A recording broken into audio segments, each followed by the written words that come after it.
Hei kaikille! Tällä videolla tehdään käsitöitä, eli ommellaan urheiluhousuja. Mä siis tarvitsen itselleni parit uudet urheiluhousut. Mulla on jo parit leggingsit ja yhdet kaprimittaiset urheiluhousut, mutta ne on koko ajan pyykissä, koska mä käytän niitä koko ajan, joten olisi ihan hyvä, että niitä olisi useammat. Ja mä ajattelin kokeilla tehdä itse sellaiset. Vähän mietityttää, että kuinka hyvin onnistuu, koska tosiaan mä aion tehdä siis yhdet kaprit ja yhdet shortsit, ja nämä kaprit on siis tyköistuvat, eli täytyy olla aika tarkkana mittaamisen kanssa, että niistä tulee oikean kokoiset. Shortseissa ei ole niin suuria paineita, mutta kiinnostaa kuitenkin, että osaanko tehdä kunnolliset. Kaavat on suhteellisen yksinkertaisia, mä tässä niitä parhaillani piirrän. Ja niin. Tervetuloa mukaan seuraamaan tämänkertaista projektia. Housujen ohjeet otin 2 suurikäsityölehden numerosta. Kankaaksi halusin trikoota ja löysin Eurokankaasta trikoopalan, jossa oli 2 eri väriä. Kaprit halusin tehdä violetista ja shortsit keltaisesta. Ennen tätä projektia hankin itselleni vihdoinkin oikeat kangassakset ja oikeaa kaavapaperia, joten kerrankin olin hyvin varustautunut vaatteiden luomista varten. Aivan ensimmäiseksi tuli tietysti piirtää kaavat ja toki pähkäillä, että missä päin kaava-arkkia ne housujen ääriviivat oikein ovatkaan. Kaavapaperin kanssa työskentely oli ihastuttavan helppoa verrattuna edellisessä ompeluprojektissa käyttämiini piirustuspaperiarkkeihin, joita piti teippailla yhteen sieltä täältä. Sitä edellistä projektia voit käydä seuraamassa asiaan kuuluvalta videolta, jonka linkki on ylhäällä infopallukassa.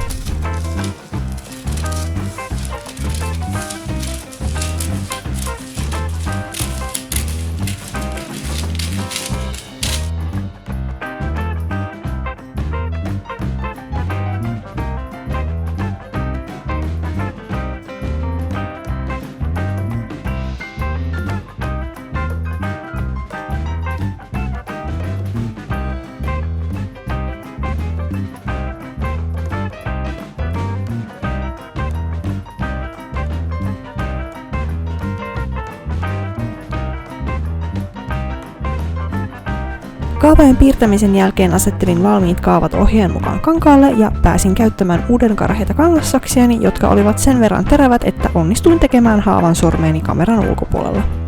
Tämän moka ei suinkaan jäänyt projektin viimeiseksi, kuten saatte myöhemmin huomata.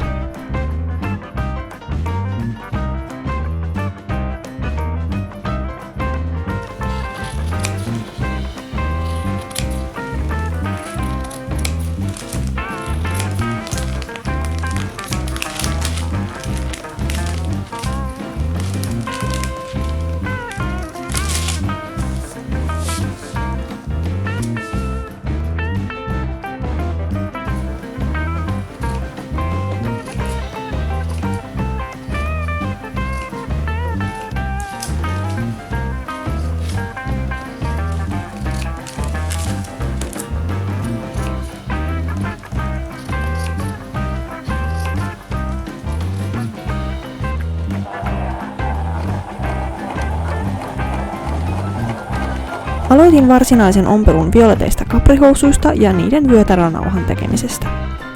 Varsin nopeasti sain huomata, että valitsemani kangas oli melko liukasta sekä omissa käsissä että ompelun koneen painijalan alla, joten muistutus itselle, käytä seuraavalla kerralla enemmän nuppineuloja trikookankaiden kanssa. Jos muuten kauhistelette, miten ompelen nuppineulan päätä siellä sun täällä, niin ällös peljätkö. En päästä nuppineulan päitä paininjalan alle, koska siinä hommassa saattaa rikkoa koko ompelukoneen, vaan ompelen ainoastaan neulan varsien päältä ja tilanteesta riippuen saatan poistaa neulat jo ennen niiden päätymistä koneen syleilyyn. Vyötärönauhan sisälle piilotin tätä leveää kuminauhaa pitämään housut ylhäällä. Ja tässä kuvassa valmis vyötärönauha tikkauksineen. Seuraavaksi vuorossa olivat lahkeet.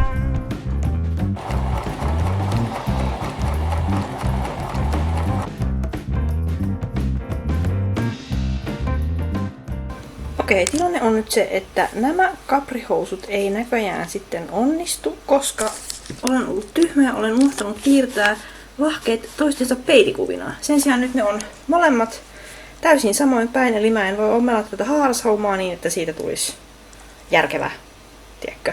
Se menee sillain typerästi, ja mä just tarkistin, että mulla ei valitettavasti ole tätä kangasta enää riittävästi jäljellä, jotta mä voisin tehdä uusiksi jommankumman näistä lahkeista, joten täytyy ehkä unohtaa tää projekti, mutta mulla on vielä kankaat ja kaavat tähän shortseihin. Mä nyt toivon, että mä oon nää osannut piirtää oikein. Mä voin vielä yrittää tehdä nämä. Katsotaan. Mutta aika perseestä. En ole pitkään aikaan pilannut mitään käsityöprojektia näin huolella, mutta pitihän se tällainenkin tapaus osua kohdalle. No, hetken itseäni keräiltyäni siirryin sutjakasti shortsien kimppuun ja koska niiden kaavat olivat Caprea yksinkertaisemmat, pääsin aloittamaan suoraan lahkeiden ompelusta.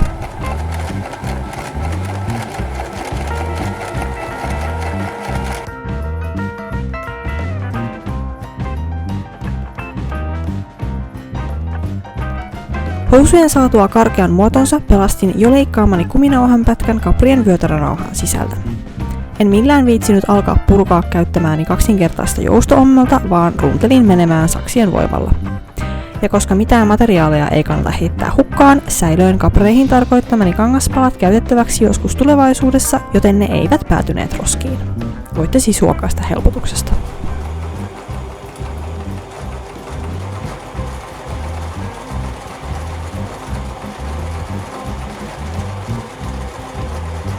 Shortsien vyötärön kanssa samanaikaisesti tein hieman huolittelua lahkeiden saumoille, eli levitin sauman varat auki ja ompelin ne paikoilleen kaksinkertaisella zigzag-ompeleella. Tämä oli täysin itse keksimäni työvaihe ja lopputuloksessa tuli varsin nätti. Lankaakin tosin kului aika runsaasti.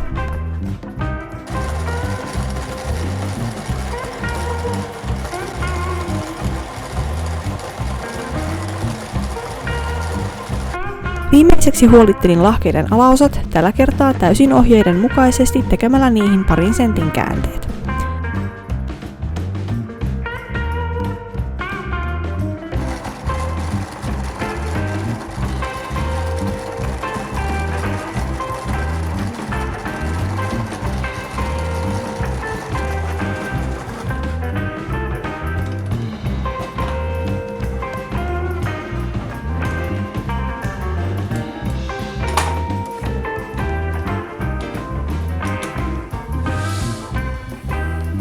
Vaikka mokasinkin Capri-housut olemalla huolimaton idiootti, olen erittäin tyytyväinen näihin shortseihin. Ne ovat juuri sopivan pituiset ja tulevat varmasti kovaan käyttöön tulevien kesien helteillä, kun lenkkeilen ulkona ja teen jos jonkinmoista jumppaa kotona. Trikookangas ja valitsemani ompeleet joustavat, kuten niiden kuuluukin, ja on mukavaa saada pitkästä aikaa jotakin keltaista vaatekaappiini. Kiitos kun katsoit tänne asti ja ensi kertaan!